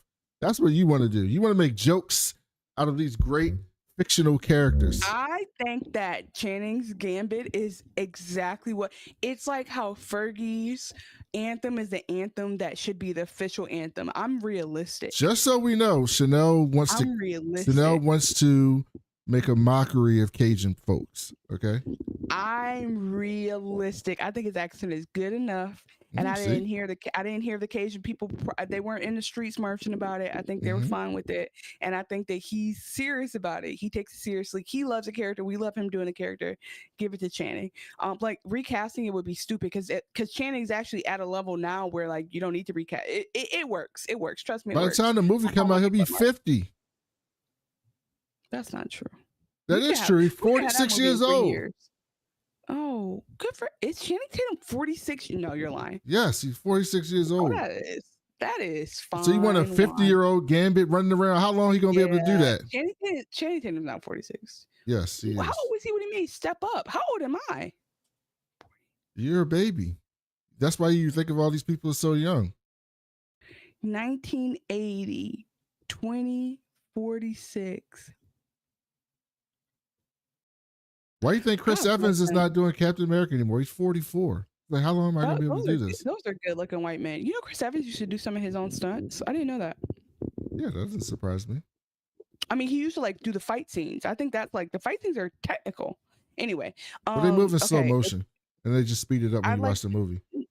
No, I saw some fight scene practicing that was very impressive. That's all I'm trying to say. Like they showed some like behind the scenes stuff, and he was getting with them. It wasn't like pew. It was like actual fighting, like doing the stuff. And then they weren't slowing it down. What they were doing was not landing the punches. It was like stage fighting, but it was impressive. Like I saw Chris Evans do the flip back up from the ground, like the nip up. The feet first. Yeah, the nip up. That was impressive. Yeah, I could do that. When I was younger. Everyone thinks they can do it. That's the funny thing. I could do it. On the ground. You can go on the ground and try to do it and I can do it. Like if I keep trying, I can do it. So anyway, what'd you think about the Silver Surfer? All of us could do it at 7. I saw someone online that said it was Jennifer Garner, not Julia Garner, and I was disappointed. I thought Jennifer Garner had came down on that surfboard, and I was so sad when it wasn't her. I was like, my girl gets her chance again. It was cool. You know, at least she wasn't screaming, Marty, I'll fuck you up. She was just out there doing a Silver Surfer. She did a good job. Do you know what that's from? No, I have no idea what you're talking about. You never watch Ozarks? Oh, I meant to get the Ozarks. That's on my watch list on Netflix. That's like me not watching Breaking Bad for several years. I didn't watch Breaking Bad until earlier this year. Okay. Because I was made to do it on the podcast. And we watched the whole thing. She's iconic from Ozark. So let me go to the chat. The chat's gonna appreciate my Marty. Julia Gardner as Shallow Ball was very good. A lot of people were a lot of men were upset that they were using Shallow Ball's Silver Surfer and not Norrin Radd. But why? So there's two parts of it. So the non-problematic part is that Norrin Radd is a pretty popular character and people like him. And so they want to see him done well in the movies. The problematic part is they were just mad because they were doing a woman and they thought it was the MCU and you're woken up to Fantastic MCU. Four, blah, blah, blah. I love that. So yeah, that was the other part of it. But no, Norrin Radd's a pretty popular character. Wait, ain't Shallow Ball his girlfriend? No. I mean, there was a story. Yes. It says Shallow Ball is a fictional character, the immortal empress of Zenn-La and the lover of Norrin Radd, the Silver Surfer. But when he becomes the herald of Galactus in exchange for the planet, they are separated for eternity. So it's not like she's random. Yeah, well, she's kind of random because she's like in like 7 stories ever. Like she's not in that She much was stuff. in the number one Silver Surfer. She was in the first one in 1968. Yes, she was. But she wasn't Silver Surfer. But they basically gave her Norrad's story because that's what happened. Norrad was a scientist. Galactus comes to his planet. He goes, "I'll help you if you leave my planet be." He gives him the power cosmic. He goes out and searches for planets. What he did was he went out and searched for barren planets, like planets that didn't have life, or planets that were about to go bad anyway, like climate change already took over this planet. Yeah. Cotton Pins is going, or the sun in that solar system is about to explode. Go get those planets. That's what he was doing first. Eventually, he ran out of those planets, and then he was like, "Fuck." Now we got to fuck with people, and that's how he ended up coming to Earth. Now, in the books, the story was called "The Coming of Galactus." It happened in the '60s, at a time where they didn't really do like stories. This is one of the first like continued stories in comic book history, which became a staple. Because before this, comic books were like one-off issues, like episodes of TV, like a sitcom. It was like, oh, this was the story of the week, and then this is the story of the week. This was a 3-part story that they did on purpose, Stan Lee and Jack Kirby. And you'll laugh at this, Chanel. The way they defeated Galactus in the comic books in The Coming of Galactus is they sent Johnny Storm in space to go into his spaceship and go somewhere to another planet to get a device called the Ultimate Nullifier. This is the name of the device. The Ultimate Nullifier. You want to know what the Ultimate Nullifier is, Chanel? The Ultimate Nullifier is whatever the fuck you want it to be. It's just a device where you say, I want you to do something, and then it does it. And so they bring the nullifier back to Reed, and Reed says, I'm going to use the Ultimate Nullifier to eradicate you from the world, Galactus, if you don't leave the Earth. And so Galactus says, okay, I'll leave. I'll leave you alone. But I'm going to banish the Silver Surfer here. So he made it so that Silver Surfer couldn't leave Earth. And so he was stuck on Earth. And that's how he became a superhero, by doing superhero shit on Earth, because Galactus made him stuck there. That was the comic book story. This story, that's a place to end up.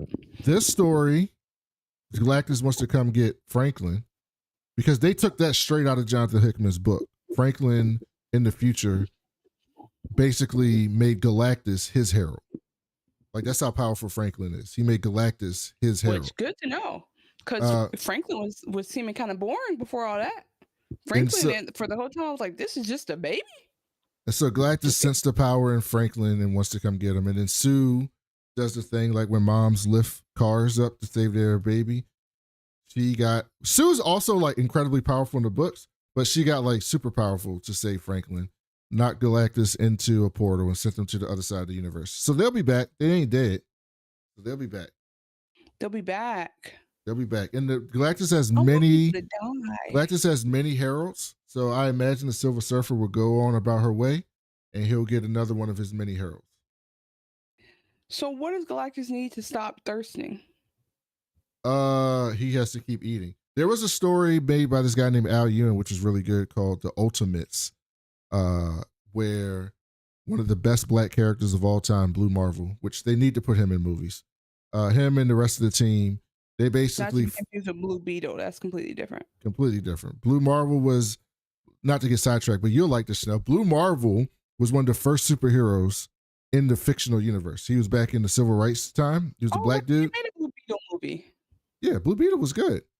And Blue Marvel got antimatter powers. So he's like incredibly powerful, like in like Superman level power.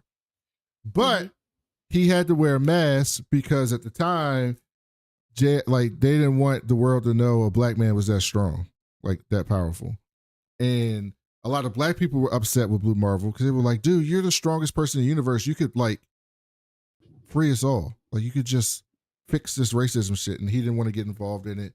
And then he ended up like kind of going away and just not doing any superhero stuff for a long, long time until Iron Man found some old stuff about him and they needed the help. And he went out searching for the Blue Marvel and they found him. And that's when he came back in the new universe. Anyway, they made Galactus into, instead of hungering to eat planets, they made him create planets, like create life. They like changed his molecular structure so that he had a feed to create life, not devolve life. But it only lasted, it didn't last that long. And there was also a book called The Trial of Galactus, where Galactus was getting trialed by the Living Tribunal, another cosmic being. People love Galactus. And this is an example of Reed being trash. Reed Richards represented Galactus in The Trial of Galactus to get him off so that he could come back, keep going and destroying people's worlds. That's Why? right. And all the superheroes were mad at Reed. Why did he do it? Because his logical brain, that's what he was supposed to do. Lawyer. He was like, everyone has a right to habeas corpus. And then this is we spoiled the whole thing, but before we go, Chanel, did you enjoy the after credit scene? Wait, no, whoa. Hold on, let me think if there's anything else. Because we went, wait, I didn't say the things I liked about, I want to get back into the movie. Oh, get into whatever you want. I thought you were done. Okay, so Galactus can't die? Not really. He's died and he has been defeated. Like when Thanos got the Infinity Gauntlet, Galactus couldn't stop him, right? But he doesn't really die. No. That's so funny because I was watching Avengers, and at the end, the people, what was the people that Loki was working with? They started to see. They were like, "Oh man, we couldn't do it," and then they turned out and said, "That's him." What are you talking about? I'm like, Thanos was there. Celestials? Yeah, no, but they were talking to Thanos. Yeah. I forgot that he was there from the beginning. Yes. Wow. I mean, I'm just saying, wow. You mean Galactus? No, I mean Thanos. Is where from the beginning? He's in the end of Avengers. He's in the end credits. Yes. I forgot. I just forgot it was all leading up to that. He gave Loki the fucking stick to use. Right, but they didn't show you that till the very end. No, and then like now that I know who Thanos is, I'm like, oh shit, because at the time, let me tell you something right now. When I saw that in 2012, I'd be like, who the fuck is that? You know what I'm saying? So now it all means more to me because I know what he's gonna be now. And I was like, and my mom's like, who's that? And I'm like, I'm not gonna spoil it for you because my mom, when I tell you my mom thinks Iron Man is alive, like she doesn't remember anything. She went to Fantastic Four with me and slept through it. And afterwards, she was like, that wasn't that good. I was like, you were asleep. Don't disrespect me. My mama loved it and didn't know shit about those characters. She loved it. I mean, because it's a great movie. No, it's a great movie. My mom was simply tired. We went to see it after work. So I think I was like, okay, join my rewatch with me because we can build up to it and you can understand why this is cool. Like and I can tell her about what's going to happen. Also, if it wasn't for you, the end scene wouldn't have meant nothing would mean anything to me if somebody didn't explain it. So anyway, the other things I wanted to point out about Fantastic Four before we go, I love the Johnny Storm rendition. He was funny and cute, and I liked that he was like nobody took him seriously, but he made them take him seriously. There was this moment when Johnny, I guess, had been like trying his hardest to get Reed to redo the suits, and to the point where you can tell like him and Ben are like talking about it regularly, and like he's like has a plan to go talk to him, and Reed like puts him off because he's thinking about something else, and then randomly Reed later is like, here you go, I redid the suits. And like it was little stuff like that where I'm like, the way that they're storytelling with like this boy and his brother-in-law, like those are the cute little things I like about Marvel, and like how at the end of the day they are still telling a story, like an understandable story at the end of the day. I love how Ben Grimm / The Thing was portrayed. Like we already love Cousin. Even I know him again. The first thing I know him from is the Bear, so he's gonna be cousin to me forever. But apparently it's important. I didn't know the Thing was Jewish, so it makes sense that like they actually got a Jewish actor to play him, because even though he's a Thing, it's still cool to see him like go to synagogue, and then he was with Poker Face, and that was cool. And then they had the black and white cookies, which is like a Jewish delicatessen, delicacy. Love that. So I love a little bit of culture in there. I thought it was hilarious that they were like they came back from space and they're like, woohoo, what happened when you whooped Galactus' ass? What did he say? And they was like, we didn't do it. And they were like, why? And we said they asked for our baby. That's the funniest concept. Could you imagine, like, I can't, there's no it's The Last of Us.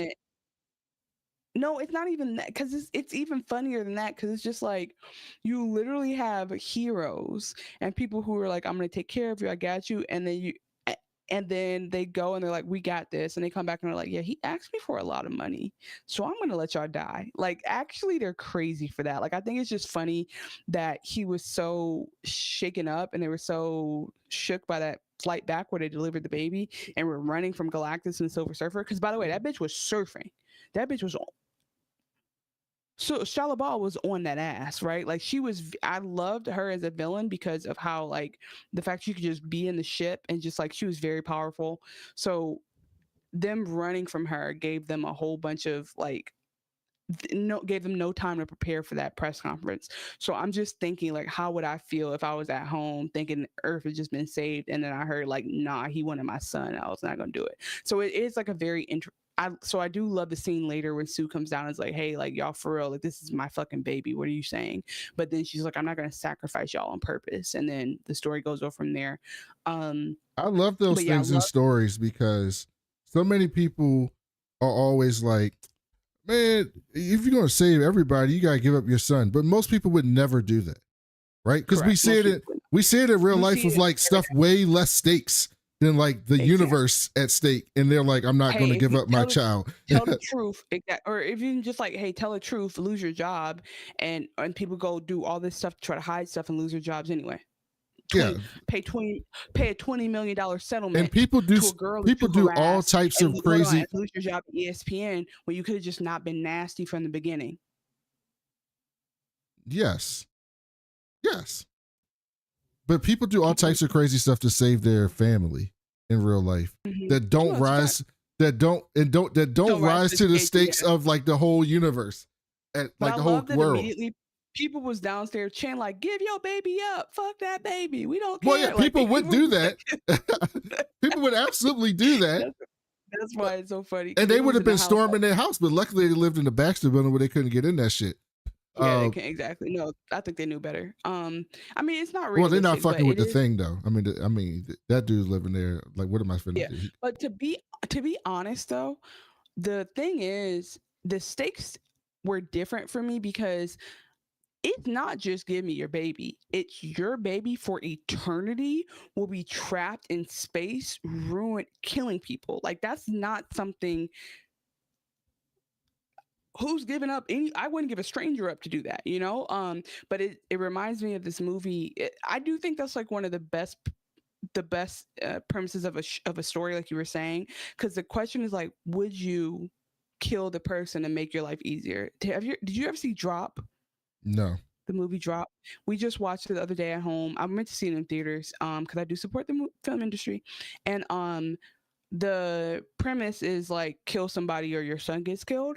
And my sister's watching with me, and she's like, well, poor guy, because I'd kill him. And I'm like, oh my God. Like, you know, you think about that, and she ends up being, I don't want to spoil it, but she does make good choices. And I think it just reminds you that there's never only those two options. Well, sometimes there is. I mean, not well, because the thing about Galactus is he's not really a villain. He's a tragic character. He doesn't have a choice. He's a cosmic entity. I wouldn't let my son, exactly. He's bigger and badder than anything they've ever dealt with. Reed is like, I don't even know how to run the analysis. Well, yeah, he's a cosmic entity. And so my point is, who would get their son up to be a cosmic entity? I get it. Well, he ends up kind of doing that anyway. But Franklin is crazy positive. I mean, crazy powerful. Also, Franklin's a mutant, right? And there was like a whole thing in the comic books, Fantastic Four versus the X-Men, because the X-Men was like, this was recently where the X-Men had their own island called Krakoa, where they got fed up with all the people being racist towards them. And Xavier broadcasted the whole world. It's like, we got this island and we developed this medicine that can cure cancer and all this stuff. And for years, we would have given it to you, because my whole life was devoted to living together and work with you. But y'all racism was so bad that fuck y'all. So you have to acknowledge us as our own country, and we'll make trade deals with you for y'all to get our medicine. And we'll only supply that shit if you leave us the fuck alone and recognize us as a country and invite us to the UN and all this type of shit. Respect. Honestly, and so that's the best option. So that's when Xavier and Magneto and all the mutants came together. And so they had to make up their own. They were like, and the rest of y'all laws don't apply to us. So they made up their own laws. and they're like, we won't kill a human unless they fuck with us first. But if they do, then we'll kill them. And instead, they had a bunch of other rules. But anyway, I say all that to say they got into an argument because all mutants were welcome on Krakoa, and they were going to recruit them and bring them over there to be safe. And Franklin's a mutant. And so the X-Men were like, all right, Franklin, he was like, Franklin, you come to live with us. And Franklin was like kind of down with it, but Reed and them didn't want them to come. So they kind of got into a beef because they didn't want Franklin to go live with the X-Men. They're technically SPs. They can't roll up in on the boat with them. But Franklin was a little bit older. Also, we didn't see his sister Valeria, who I can't wait to see. Why can't Franklin be an emissary? Why can't he be the fucking he have diplomatic plates, you know? He ended up being able to do that in a way. But we didn't see Valeria Richards, who is his sister. Valeria doesn't really have abilities like that. She's just like crazy smart. Oh, but that sucks. Okay, good. She has to have something. She's like Reed. She's like smarter than Reed. But can you imagine being born into that family with no talent? You're just a dude. Yeah, but she's like smarter than Reed. So she's like. I'm saying, can you imagine? Just there's a kid in that family. Oh yeah. Who just like normie. He's like, hey guys, and they're like. This ties into the end of the movie because they kind of showed Dr. Doom, who's my favorite Marvel comic book character, infatuated with Franklin, but in the books, he's infatuated with Valeria, but not just infatuated with Valeria. He helped deliver Valeria with Sue, and because Doom is one of those people, he's like Lex, but he's not as evil. Doom just wants to be right. He does a lot of good shit, but he has to be right. He wants to be the ruler of everything, and so Doom, he's like, you're gonna owe me. He's basically like, Reed, you're gonna owe me for this for forever, and I'll only help you and Sue if you let me be the Godfather. And so she ends up being her goddaddy and going to live with him and all types of shit. So I think they're kind of gonna mold that storyline in with Franklin in a way. They're gonna have Franklin kind of look up to Doom and that type of thing, which I'm interested in. But we see Doom at the end of the movie. There's some comments before you get there. Kayla McCoy, welcome to the chat, says Brandon's comic book knowledge is very impressive, adding a nice layer to the review. Absolutely, because I'm here fucking learning. Brandon is like a cool black nerd. Correct, Petty Gibbs. He's that cool black nerd. Also, Ozark shout out. Correct, because I don't know how the fuck he hasn't watched this. Who died like a soap opera character? Be like that. Sometimes cut mom some slack. Yeah, cut mom some slack. That's hilarious. Us older folks, we fall asleep in the theater sometimes. Oh no, I'm not mad at her. But what she did was try to say Fantastic Four wasn't that good, and I was like, that's a lie. Oh, okay. And also, I paid for my niece's ticket for her to go to sleep through the whole thing. I'm like, I want my money back because I paid for IMAX. I paid $14. What the hell is IMAX? That's when the sound is sounding and the visuals are visualing and the chairs are comfortable. It's not a regular theater. It's called IMAX. IMAX. No, IMAX. You can look it up. I know what you're saying, but I went to IMAX. I know. I'm laughing at that. IMAX versus IMAX. IMAX is oh no, this is the wrong thing. It's because the movie theater is called Imagine, so maybe that's why they're calling it. Oh Lord. Okay. Hold on, now I need to look it up. Large format screen deliver the largest screens in the Midwest, paired with Dolby Atmos sound, state-of-the-art projection. The result is visually stunning, deeply immersive experience. That's why the movie was good as hell, because I was like, it was just like Midwestern. There, yeah, it was correct. No, that's not what I said. Okay, anyway, it's just like a huge ass screen. Speaking of Dr. Doom, you know what's funny? I didn't know this until I looked it up just now. Shia LaBeouf had a fake wedding to Dr. Doom at some point. So that was an interesting character to choose. So maybe Norman's not that interesting like they think he is. Maybe he's just not that girl. And that's why they picked Shia LaBeouf. Yeah, I mean, I don't care why they picked her. She's fine. She just barely shows up in the books. Yeah, so again, if you hadn't explained to me, if they hadn't told me who Dr. Doom was about to be, and if you hadn't explained to me anything about Dr. Doom, whatever, I would have just been like, "Who? Okay, cool. So it's another nigga with a mask on, cool." No, but Doom now I'm excited. Is the GOAT. but we already know who it is. So I wonder if it was again. I actually this years ago when they made the announcement. Why even ruin it for us? But I think that like maybe people were just so sad about losing RDJ from the universe, and so like they have a way to bring him back. So in theory, you know, the next phase moves forward with Reed Richards at the helm. Like you said, he's a part of everything. Doom is a part of everything. Captain America phases out at some point. There's, you know, I did hear rumor that they might keep Kang. They might keep Jonathan Majors as Kang. Yeah, they might bring him back. He did some fucked up shit, but I'm not opposed to it. I think there's like a for me, I think there's two things. I think it's remorse that I look for if a character should come back, and I think it's the extent of the sexual violence and the crimes. And so, or like physical. This one wasn't sexual, physical. Right. Yeah. So someone like Diddy, it's a wrap. Well, yeah, you're done. They're gonna read that list. Trump and Stephen Hawkins are on that list. It's a wrap. You better go watch The Mist right now while they haven't released these tapes yet, because once that list comes out, Stephen Hawking is done. Wait, I'm saying the wrong Stephen King. Oh, what to say? What the fuck is Stephen Hawking even doing over there? Wait. Stephen King is in the clear. Stephen Hawking's on the list. What was Stephen Hawking even able to do? Is what I want to know. I'm so glad I can share that news with you. You heard it here first. What was he able to do over there? I just realized how that doesn't change my life at all. There's nothing I have to stop watching. I literally have been telling people The Mist is a wrap, baby. It's a wrap on them scary ass movies. Which Steven is rumored to be on the Epstein list. Are you looking it up too? There's no way Stephen Hawking's supposed to be on that list. What was he like? I'm not even trying to be like fucked up. No, I know like, you're not being funny. Epstein client list. Stephen. Oh, I'm wrong. It was Stephen King. Okay, I was about to say. But it might be Stephen Hawking's too. I was about to say. But it might be Stephen Hawking as well. I'm just telling you that.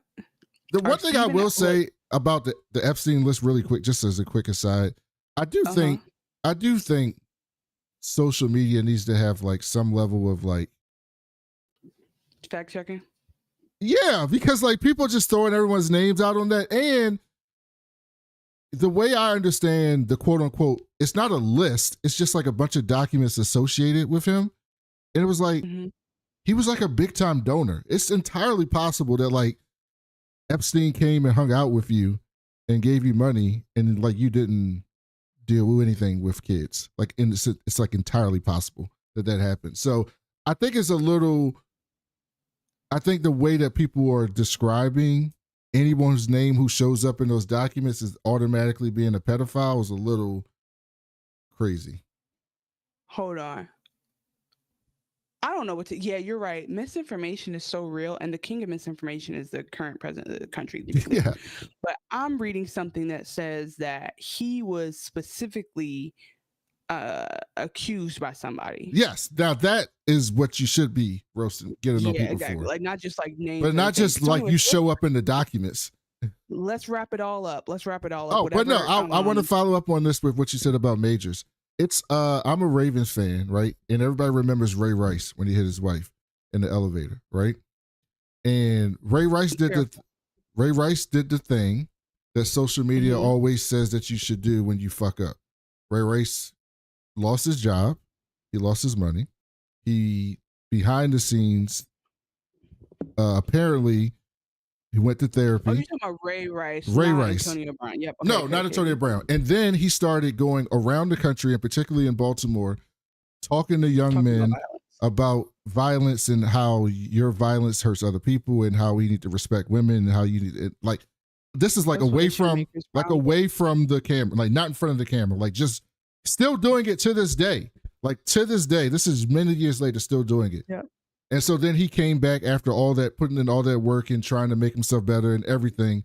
And he got honored by the Ravens. And some people away from Baltimore were upset, but the people in Baltimore were like, we can't make anyone forgive anyone, but like the thing that people always say you want to see somebody do after they fuck up, We see them do it, yeah. he did that. Genuinely. He did that Authentically, yeah. genuinely. And so if Majors does that, then he'll probably get a chance to come back in Hollywood. If he doesn't, that's going to be his legacy. That's up to him. Yeah. I think I don't want to speak for anyone, but I will say that I have felt and I've heard other people articulate that sometimes the real what adds to the injury is people gaslighting you about what they did. And people lying to people and trying to make it like you're crazy or leaning into these narratives that women lie or women aren't to be believed. So it's like that's why the remorse is a big deal, because half of that's why what Kobe did was something I could move past, because Kobe said at the time, I thought I was in the clear. Now I realize I was not. What I have this idea of myself as an athlete and what I'm entitled to, and I've learned from this at her expense that. And by the way, if I'm misremembering this, call me out. But at her expense, I realized that what she experienced was assault, and so I'm sorry. And you never heard, as far as I know, I don't know if it's NDA'd or not, you never heard about him doing that again, and you never heard about him having like a history of hurting women after that. So it's like, I do think we are able to forgive people. I do think we're able to move on. But I think most people don't want to be forgiven. They want to be forgotten. Yeah, they want to be forgotten. They don't want to go through they don't want to restore. They don't want to create justice. So it's when it's Diddy immediately saying, "What do you mean? I never did nothing." That's when it's like, throw them away. Right. I'm done, right? So anyway, blessings to everyone involved. I hope he has learned something, because he's marrying a black woman, a beloved black. Are they getting married? Really? They're serious. Yeah. Oh, I didn't know that.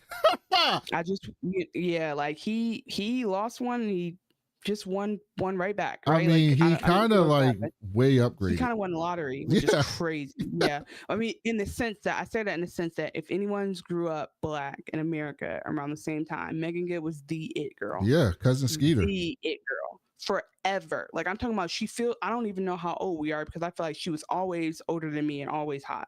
Right. So anyway, I say all that to say, that I still haven't watched any of the movies that Kang was in. So I'll let you know when I get to that part of MCU. Did you see Megan Good in Shazam? Did you watch Shazam? I don't think I saw Shazam. No, unless you're talking about the Shaq one. No. No, not that. No, the superhero movie Shazam. Okay. Shazam is technically a superhero movie. If you call it a movie, you can call that a movie. No, she was in Shazam. Man. Okay, I'm being too kind. No, I didn't see Shazam. She was in Shazam and a superhero fit. Pretty excellent. Except it's a little creepy because she's so fine in like this super tight, skin tight superhero fit, right? And she's so fine. But the character, the way Shazam works is Shazam, the Marvel family are all kids. And then they say, Shazam! And a lightning bolt hits them and then they grow up into a big, strong, adult-looking person. So technically, she's like an 11-year-old kid. Except when she says Shazam, she's Megan Good. She turns into Megan Good. That's actually very awkward. So Shazam is all about kids trying to sneak into the club. That's the whole point. That was actually part of the first movie was actually really good, but Zachary Levi is now kind of canceled because he's trash. But he was actually good in that movie. Wow. So moral of the story is, Pedro, we're believing in you, and you better not. You better not, bro. I'm excited to see RFK. I'm not RDJ back on my screens. I missed him. We were watching Avengers, and I forgot that he called Chris Hemsworth Point Break. It's the little things he says that had me screaming. And then there was a moment where he was telling Jarvis to bring his new prototype, and he was like, "It's not ready." He said, "Skip the spinning rims and just bring it out." And I was like, "Why would he say that?" Skip the spinning rims. I was like, what? He was like, just give me the prototype. So I was like, Iron Man is goated. I have this newfound love for Thor. So I'm really just enjoying my MCU, and I'm gonna dig into it before they kill everybody and smash all the worlds. And did you see the Spider-Man trailer came out? Yeah, Spider-Man Brand New Day. That's the next Marvel movie next year. You think they're about to cut? Are we done? Do all the Spider-Mans get 3, or are they gonna? They're doing 3 more. He's doing a second trilogy. So they're gonna give him another term. They're going to give him another term, and they're going to transition him. He does still look 17. They're going to transition him into Miles. As he gets older, Miles is going to come up. He's going to train Miles, and then Miles is going to take over as Spider-Man. Okay, that's what's going to happen. I was going to say, because the problem is by the time they cast Tobey Maguire, he looked about 37. Well, he was 30. So he was in his 30s. Yeah, they couldn't get 6 movies out of him. So we actually have somebody who looks like he could play this role for 3 more movies. He's also going to be older, because Spider-Man does become like an adult, so he can be in his 20s in the movies and be fine. Yeah. It reminds me 2 things. One, my friend was saying, I was like, damn, Zendaya better be in the rest of them, and they better rekindle. I swear to God, if I don't get Zendaya back, I'm gonna be upset. And then there was a kid. You agree? Yeah, she'll be in it. Okay. And then there was a kid who had, it was a while ago, but they had tweeted a scene from Tobey Maguire and Tobey Maguire's Spider-Man, and we were like, are you guys kidding? This is so stupid. And it was a scene where he like finally gets his powers and fights the bully, and all the millennials were in there like, are you kidding? I'm about to go back and watch this shit. This is iconic. And I was just thinking about how funny it is, like, for somebody who wasn't, like, if you had to be there, but if you were there, then that was a time. And I'm like, I can't imagine how these kids feel, because when the new Spider-Man came out, I remember that. So I'm excited. I hope that I outlive the MCU. By the way, all the movies. John Bernthal and Charlie Cox are supposed to be in Spider-Man Brand New Day. It's supposed to be a street level movie. So we're supposed to see Daredevil and the Punisher. That's who it is. Okay. Because I love me some John Bernthal. John Bernthal. Bernthal, Yeah. That's what he always does. Is that him as Punisher? That's all he does. He's an accountant, and he's Ben Affleck's normie brother who struggles because his severely autistic brother doesn't call him for 20 years, and then he calls him. He's like, we have a mission, and he's like, what the fuck? And so I really enjoyed him. Are Tom Holland and Zendaya still dating in real life? They're engaged to be married. What? Where do you be at? I didn't know that. He's 29. He getting up there. Yeah, I can't wait. Hopefully they get married. Maybe they'll get married at the premiere. I'm kidding. Yeah, we have, we're eating. The kids are eating. We're fed right now. We are excited. I have a question for you. Zendaya, 4 days ago, Zendaya forced him to put the wedding on hold, according to Daily Mail. I have a question though. Are we gonna get a Hulk movie? No, they can't do it. I don't know if they can do it now. They couldn't do a Hulk movie because the rights for the Hulk are a little bit complicated. Marvel can use the Hulk in a movie. Edward Norton still got it? No. Universal has the distribution rights for the Hulk. So they can use the Hulk in whatever movie they want to use. But if they do a solo Hulk movie, it has to be distributed through Universal.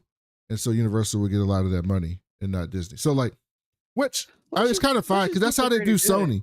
Sony still owns the rights to Spider-Man. That's why you got Into the Spider-Verse, right? And that's why you got all those shitty Spider-Man spinoff movies like Madam Web, and they were going to do the Aunt May movie and the fucking all those shitty Venom movies and all that stuff, right? So Sony still owns the rights.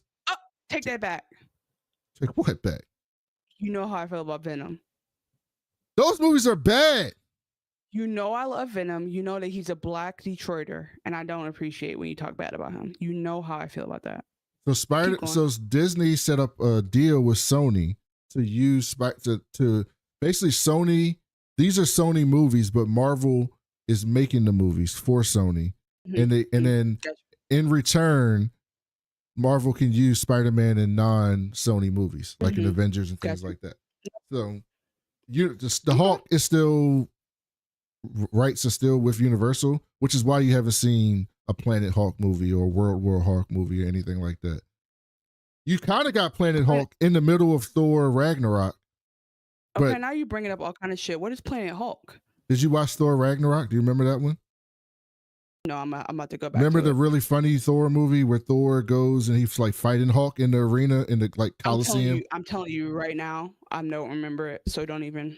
Yeah, that's. I mean, Planet Hulk is kind of based off. Okay, of that. it'll be context when I get there. Okay, cool. Well, they basically did that in Thor. Yeah. What I really love about Hulk right now, like when I was rewatching, is that Mark Ruffalo they make Hulk look like Mark Ruffalo. Maybe we'll get Amadeus Cho. Don't know what that means. Maybe we'll get Shang-Chi too. Amadeus Cho is the new Hulk, the new version of Hulk. What do you mean? He's a really, really smart person. He's a Hulk. I think his name now is Braun. No, this is in the comic books. They have a younger person who's a Hulk, Amadeus Cho.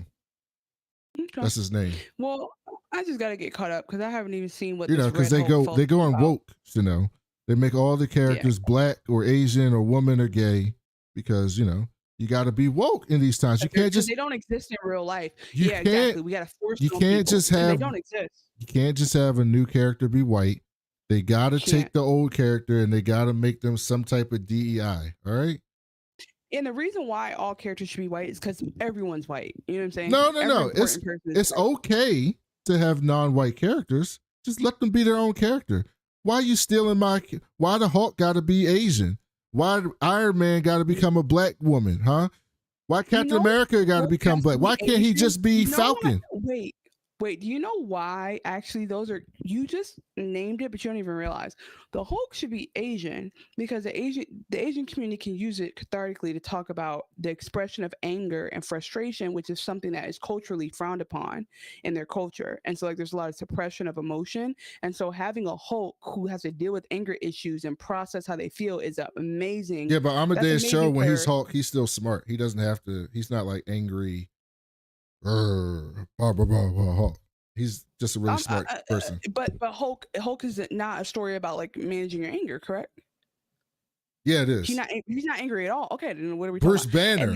No, but you're saying the Hulk should be Asian. I'm saying there is an Asian Hulk. Amadeus Cho. No, I'm saying that too. If you were gonna make it a non-white man, to make it an Asian person actually makes a lot of sense because there's a lot we can get into about your background and how anger is suppressed in certain cultures, especially Eastern culture where it's all about community and respect. So I think that'd be a very interesting thing because apparently I studied a little bit of the Asian American experience in college and there's a lot to be said about mental health and the progression there. So that would be very interesting.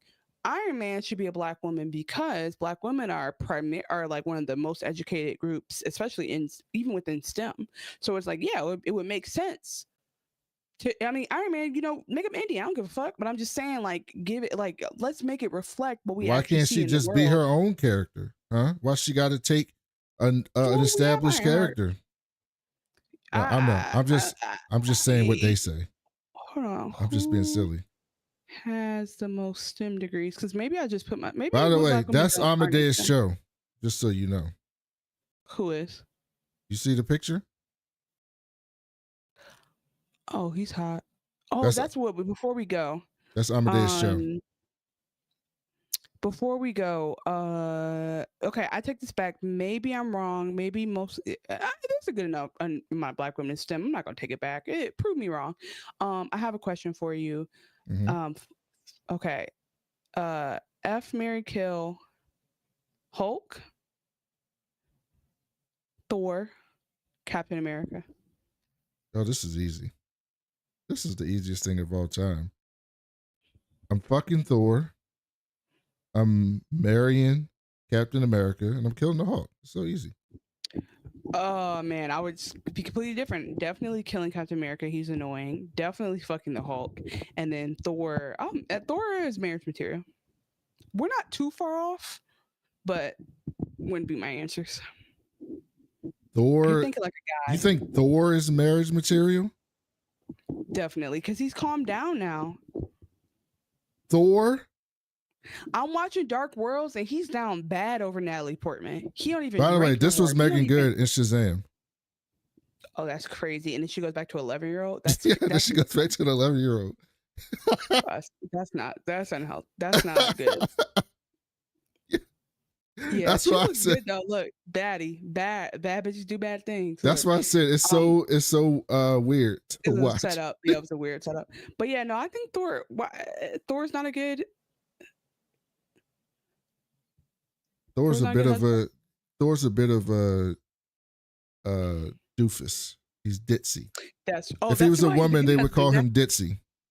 Yeah, he's like the type who just give me my money and get out my way. That's what I need in a man. Well, he played that character in Ghostbusters. Did you watch that? The female version? Yeah. No, but I wasn't big on regular Ghostbusters. Sexist. No, let me tell you something. Somebody had to make me see. I didn't see Ghostbusters till my 20s. I didn't give a fuck. So it wasn't about that. Janelle has internalized oppression. She just don't want to see the women in Ghostbusters. Well, meanwhile, I thought that Ghostbusters was fucking great. No, I do have internalized stuff because like that is a killer cast. Leslie Jones and what's her name? All those women are amazing. I'm more saying that like there was a time when I wasn't going to the movies. That's what it is. Now that I'm going to the movies, I'm going to see it. I'm supporting it. I'm trying to be diverse in what I'm doing. I'm trying to think about women-led movies. Don't get me wrong. But they had Chris Hemsworth play the hot secretary for the Ghostbusters. Yeah, he was basically the hot secretary.